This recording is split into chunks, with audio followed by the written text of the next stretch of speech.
Hey there guys, this is my first ever published video on YouTube and well, why not talk about GTA 4? So I wanted to make a video about this for a long time and one day I stumbled upon a video called GTA 4 is a snapshot of the world before it changed. And that was my motivation to finally do what I've always wanted to do, to talk about my favorite games and share my gaming and non-gaming thoughts. Run. Same as the three guys before me did, same as I'm doing now. Really? Feels kinda different. So the other day I was checking the news and I came across an article that made me think, holy hell, how many years has it been since I was in middle school or junior high as some of my students would call it. So I started playing this game pretty early in my life, maybe around the last years of elementary school and into ninth grade. At first I had this total potato PC that couldn't even run GTA Vice City. It was Pentium 3, 16 megabytes of RAM, and Vice City would run with just 4 or 5 frames per second, just a bunch of moving pictures.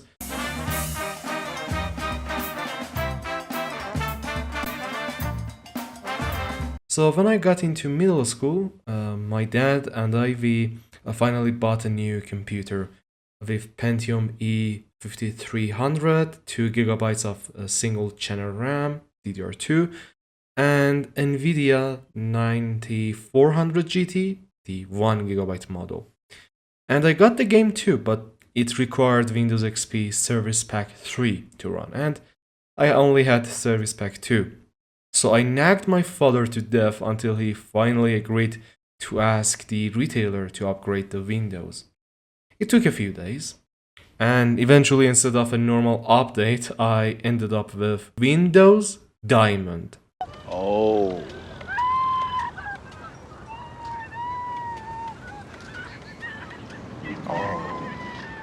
I honestly have no idea who decided to install this garbage on my PC. Apparently it is a bootleg version of XP or Vista, but the boot up screen said Diamond, and it's so obscure that this is the only screenshot I found. But hey, it eventually got GTA EFLC up and running, and it still looked like crap. Lowest graphic settings, frame rate under 20, and objects popped one by one during cutscenes. Yeah, it was a terrible experience, which I didn't notice because I was just a kid. I vividly remember our first semester finals or our winter exams, but we had a few days between each test, and there were no classes, no homeworks, and those days for me they meant waking up early, being stressed about the exam. I was totally freaked out about my grades, and also rushing to the school on foot.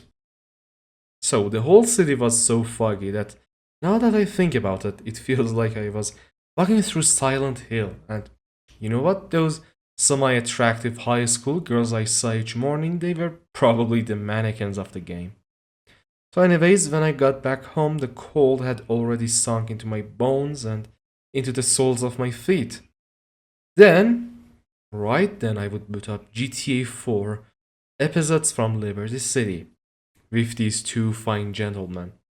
So it was my escape, a way to discover a new world, to play a game that felt so close to real life, and to get a sense of what American cities were like, because by that point of my life, I had never been to New York or Los Angeles. In my room, behind my desk, I had this game that felt so mature and scary sometimes. Well, every gunshot made me pull my knees up and sit cross-legged in my chair. This is it! You're dead! You're dead, man! You're fucking dead, man! Let's do this! Get down! Stay down! It's you or me! And it made me memorize every single line of dialogue and every sound, all the gunshots and NPC screams. This game pushed me to keep exploring and find things I hadn't seen before. GTA 4 demonstrated how the combination of human technical skills and artistic taste with powerful hardware results in a game that has real life physics and design. Every object and element in this game has animation and physics, and most importantly, it's still entertaining.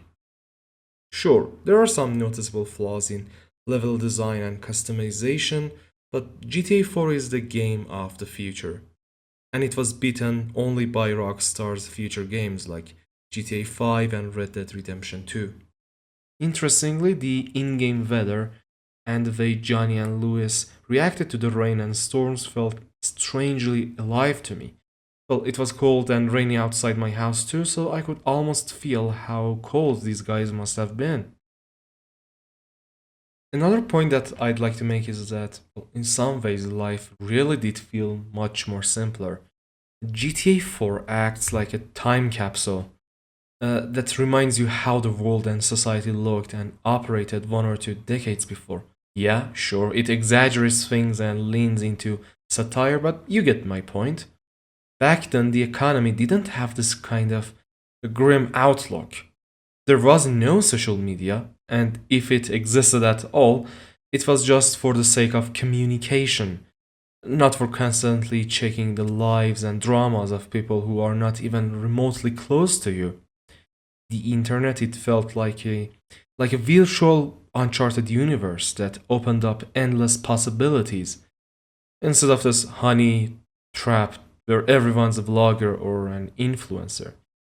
So back in the day, you had to go to an internet cafe just like the ones you see in GTA 4.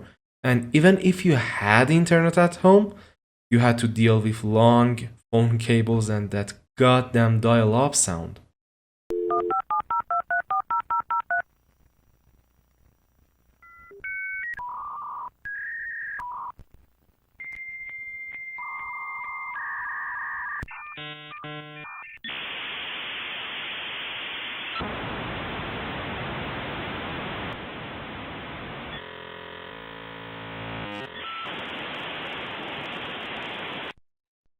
The economy was a bit better back then. I mean, the definition of wealth differed drastically.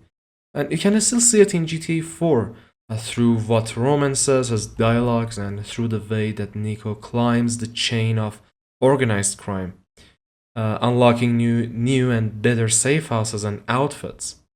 So, wealth was basically about being able to keep a place to live, how big of an apartment you could afford, the car you drove, the phone you carried, and whether you were ready for marriage and able to provide for a future family. In the first few missions of GTA 4, Roman gives his old cell phone to Nico. Shit, I almost forgot. I'm giving you my old phone. My new number's in there. That alone is a great reminder of how back then each new digital product actually came with new features, you know? Whereas now you pay a fortune just for a slightly different camera layout. You don't really get that wow moment unless you're sure you're upgrading from a much older generation of hardware. Nico starts with a low end phone, just like many of us did years ago. My first phone was a second hand Nokia X6, but now everybody owns the newest iPhone or MacBook, a smart TV that spies on you, and new home appliances, while they are still poor and heavily in debt. Speaking of old times, at least for me, all those Windows XP wallpapers, GTA titles, You've Got Mail, Sam Raimi's Spider Man movies, Garfield 1 and 2, romantic comedy movies like She's the Man, The Breakup, If Only, American Pie, and all those early and mid 2000s movies, they are a reminder of the time when mainstream Hollywood and big media they they felt more enjoyable and actually tried to match the audience's taste instead of now. Now they try to force the audience to like them. All in all, GTA 4 gets my subconscious to compare the past with today's society because GTA 4 truly feels like a time capsule. And I strongly believe video games like GTA they can preserve our lives and our societies much like literature and art do, but in some ways even more efficiently.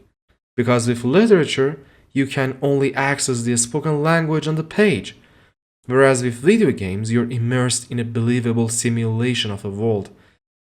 In a nutshell, a snapshot of the mindset and values that the developers and studios had at the time.